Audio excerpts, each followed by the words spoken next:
So the advice I would give innovators to scale up their products is first make sure that they've actually got a good team to work with. Most innovators, small startups especially, don't really have the experienced team. So what you really need is to try to get a hold of an experienced team or the best people in the industry to come and help you or advise you. And after that, you make sure you go through the standard process that they have in product development and do it rigorously. Don't take shortcuts, and that'll help you scale up really successfully.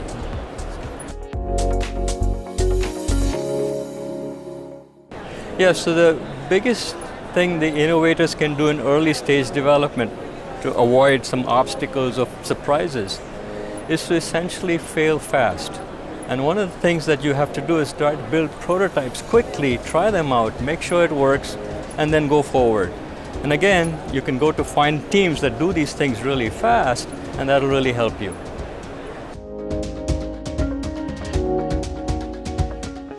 Innovators should never overlook the most important thing, which is the user need. Try to really understand what you're doing, what user need is being fulfilled, how it's being differentiated from a competitor product. Make sure you're actually coming up with something very competitive. Don't ignore these steps because you'll do that to your detriment.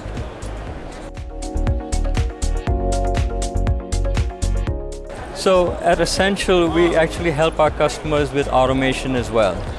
And one of the things we are really good at doing is with lateral flow strips, we can actually automate the capability of putting lateral flow strips in cartridges or in other products that the customers desire.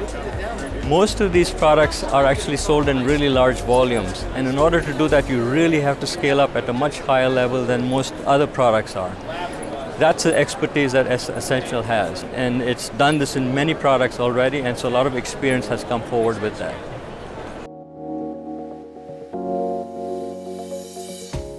So I think the world has seen this big revolution in genomics. The last 20-25 years has been mostly genomics oriented. What's happening now is the world is shifting to proteomics, so there's a lot more to learn and a lot more innovation to happen. So Essentials can actually help customers in that area very well. Additionally, with cell biology, there's more to learn. The reductionist approach is we try to find out everything that's happening within the cell. So as you can imagine, a company like Essential that knows how to do these kind of things will actually be very helpful to customers and will help actually advance life sciences considerably.